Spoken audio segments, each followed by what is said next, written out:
අව කොහමද මේ ඕල් කොයින් එකක් ගැන කතා කරන්න මම මේ වීඩියෝ එක කරන්නේ. මම මේ ඕල් කොයින් එක සම්බන්ධයෙන් කලින් කතා කරලා තියෙනවා. මේක ඕල් කොයින් නම තමයි Orbit AI.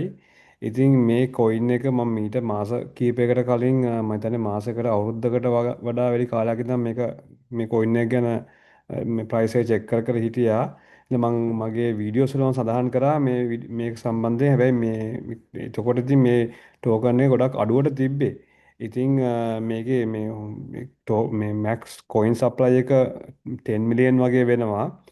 ඒකම හේතුවක් වෙනවා මේ කොයින් එක මේ වගේ පම්ප් වෙන්න. කොහොම හරි දැන් මේක 0.03 තිබිලා 0.08ට පම්පනවා මේ ඊයේ රෑ වගේ පාන්දර වගේ වෙද්දි. එතකොට 100 ගුණයක් විතර වගේ පම්ප් වෙලා තියෙනවා. දැන් හැබැයි නම් ඒක ඩ්‍රොප් වෙලා මේ හත දෙකට වගේ වැඩිලා තියෙනවා. ඉතින් මෙතන ඉඳන් මේක තව උඩට පම්ප් වෙන්න හැකියාව තියෙනවා. ඉතින් අපි බැලුවොත් එහෙම වීක්ලි chart එකේ මේක තාම පම්ප් වෙන්න පටන් ගත්තා විතරයි වගේ එකක් තමයි තේරෙන්නේ. මොකද මේක සත 72ට ගිහපු ටෝකන් එක තමයි මෙච්චර වැඩිලා තියෙන්නේ. ඉතින් මේක සත 10ට 20ට 30ට සත 50ටත් වගේ මේ ඕල් කොයින් සීසන් එකේ පම්ප් වෙන්න පුළුවන්. විශේෂයෙන්ම මේ ඊළඟ මේ ජනවාරි මාසය තුල මේකට ලොකු පම්පයක් එන්න පුළුවන් කියලා හිතන්න පුළුවන්.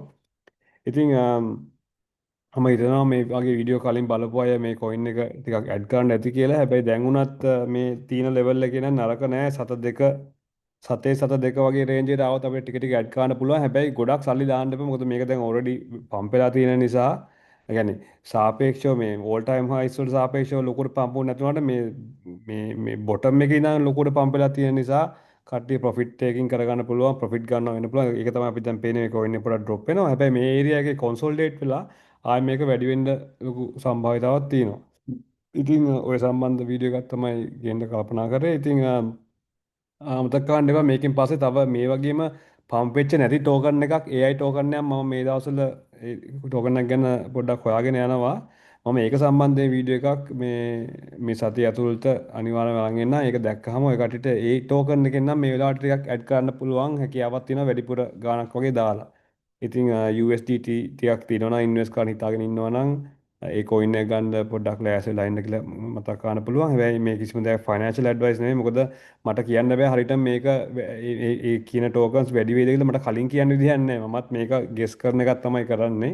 ඉතින් අර කාලයක් තිස්සේ මාකට් එකකින් ඉඳලා මට මේ charts බලලා පොඩි අයිඩියා එකක් තියෙන හින්දා මාකට් මේ කොයින් එක මේ වගේ ලොකුවට ඩ්‍රොප් වුණාම ඒ යටින් අරගන්න හොඳයි කියන එක මට කලින් මම ඒක කලින් කරලා තියෙන නිසා මට පොඩි ඒ සම්බන්ධයෙන් අයිඩියා එකක් තියෙනවා කියලා මම විශ්වාස කරනවා.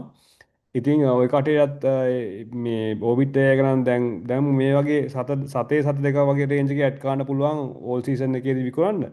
හැබැයි අනිත් මම කියන කොයින් එක මම වීඩියෝ එකක් කරනවා. ඒක නම් දැන් උනත් ගන්න හොඳ වෙලාවක තියෙන්නේ. මම ඒක වීඩියෝ එකක් කරලා මේ ෂෙයා කරන්නම් YouTube channel එකේ. හරි ඕකේ එහෙනම් ආ ඊළඟ වීඩියෝ එකේ හම්බෙමු. බයි.